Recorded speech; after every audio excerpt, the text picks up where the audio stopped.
E, deixa eu fazer uma pergunta pra vocês, né, assim, uma pergunta mesmo. Uma semana antes da eleição, o mercado uma volatilidade extrema. É momento de investir, o cara investiu, ou é momento do cara esperar? Vocês acham que compensa o cara? Eu vou investir agora. Não. É melhor esperar. Olha, assim, não tem fórmula mágica. O que acontece? O analista, ele não tem a bola de cristal para saber se o mercado vai subir ou descer amanhã. Se você me perguntar amanhã, assim, eu falo para você que eu não faço a menor ideia, mas eu sei olhar para os valuations. Então, o que eu posso dizer para você? Quando a gente olha para a bolsa, em relação, por exemplo, ao preço-lucro histórico, né, que é quando você pega o preço e divide pelo lucro de todas as empresas do índice, o Bovespa, ele está negociando, se eu não me engano, a 40% de desconto em relação à média histórica dos últimos 5 anos. 40%. Quando você tira as empresas de commodities que estão com o preço das commodities bem altos, essencialmente Vale e Petrobras, ainda assim você tem um desconto bem expressivo. Né? Claro, a gente passou por uma fase muito difícil da bactéria, vou colocar entre aspas para não falar a palavra-chave e não desmonetizar. Teve gastos, enfim, o juro subiu. Enfim, o momento está meio esquisito, lá fora também está esquisito. Mas assim... E também tem um outro indicador, que é o prêmio de risco, que é quando você pega esse preço-lucro e coloca 1 dividido por esse preço-lucro. Você vê mais ou menos qual é a rentabilidade que aquele lucro está te dando em relação ao valor de mercado da ação. Quando você subtrai, isso é uma coisa que a gente olha no Bloomberg, mas a gente vai fazer um produto em relação a isso. Então, eu estou falando mais ou menos o que eu observo hoje. Quando você subtrai o que a renda fixa está pagando, a gente vê mais ou menos o prêmio de risco que as ações estão dando. Pois bem, também está na máxima histórica. Então, o que eu posso dizer é o seguinte, a bolsa está barata. Isso não tem dúvida, né? Então assim, eu acho o seguinte, independente de quem for eleito, claro, o mercado prefere o candidato A, o candidato B, às vezes o candidato B coloca o ministro da Fazenda mais interessante do que outros. Independente de quem for eleito, a impressão que eu tenho é que a simetria para baixo ela é razoavelmente limitada. Entendeu? Assim, se for... o mercado não gosta muito do Lula, a galera não sabe qual é o ministro da Fazenda. A impressão que eu tenho é que tem pouco para cair. Isso já tá no preço, né? Inclusive, eu fiz um relatório recente sobre Petrobras. Eu não sei se a gente pode entrar nos cases depois. Boa. Mas assim, por exemplo, a própria Petrobras. Falando das estatais. Cara, a Petrobras, ela tá negociando a múltiplo de petroleira russa. Entendeu? Assim, só uma conta... Pior nível de governança. Então, assim, uma conta fácil para você ver se a que momento comprar a Petrobras seria... você pega as empresas privadas, que são boas, que tem governança, que tem isso, tem aquilo. Você pega as empresas russas, que em teoria são a pior coisa do universo. A Petrobras deveria estar no meio. Ela tá no nível das petroleiras russas. Então, assim... existe uma plataforma que não é tão interessante para a Petrobras, mas o mercado já antecipou. Entendeu? Então, assim, hoje, apesar do resultado do primeiro turno e etc e tal, o cenário base ainda é a eleição do Lula, então eu acho que o mercado já está antecipando a maior parte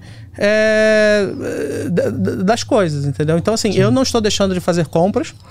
Claro, sempre pontuais, aquela história toda que vocês já conhecem, e aos poucos, diversificação, etc. Mas eu acho que a simetria é mais ou menos essa. Claro que tem muita coisa esquisita acontecendo no mundo. Crise imobiliária na China, guerra Ucrânia-Rússia, recessão nos Estados Unidos. Tem muita coisa acontecendo ao mesmo tempo.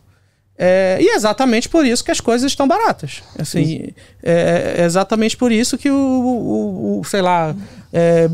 Petrobras está negociando a 2,3 EV/EBITDA. Entendeu? Tem algum exemplo das suas aí? Tem. Na verdade tem vários. Assim. Se a gente for passar pelo meu setor, acho que é um setor de capital intensivo. Então... Sim, é um case que a gente vai conversar daqui a pouco. Essa incerteza bate muito.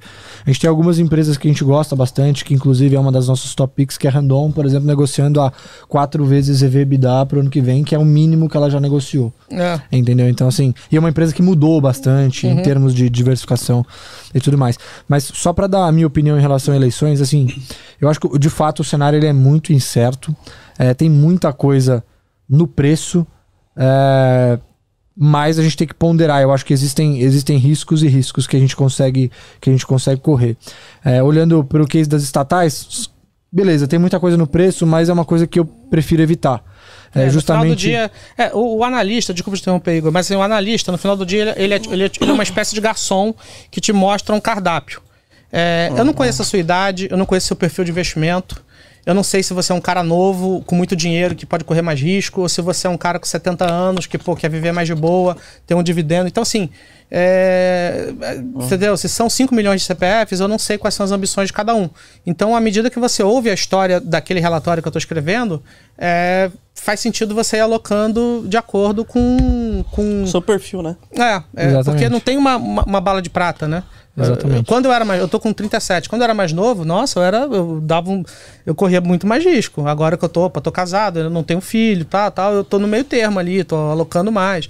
Entendeu? Aí vou migrando aí, mais ou menos isso. Mas assim, em termos relativos, a bolsa tá realmente muito barata. Tá muito barata. E assim... mesmo excluindo as grandes empresas. Aí uma última mensagem, desculpa te interromper mais uma vez, é que é o seguinte, eu também sou investidor, é chato ver a bolsa sem subir, mas cara, é assim, não tem jeito. Eu acho que muita gente... Eu acho que é o melhor momento também, né, pra investir. É o melhor momento, mas o cara tem que ter estômago, entendeu? É chato você ver Bradesco a R$18 ali pra sempre. Ainda que ele esteja negociando a valor de patrimônio, entregando 19 de rentabilidade, mas ao mesmo tempo, quando o negócio vira um foguete, que foi o que aconteceu com a Bolsa.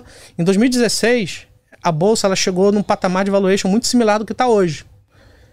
Quando teve o impeachment, teto de gastos, reformas e etc., e depois a eleição do presidente, do atual presidente, com reforma da Previdência, cara, a Bolsa chegou, se eu não me engano, a 38 mil pontos.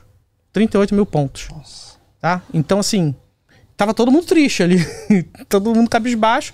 Mas olha o ciclo, olha o que aconteceu com o ciclo, né? Isso assim, sem fazer stock picking. Porque todo índice tem muita porcaria dentro também, né? São empresas que ficam para trás. Imagina quem fez um stock picking decente.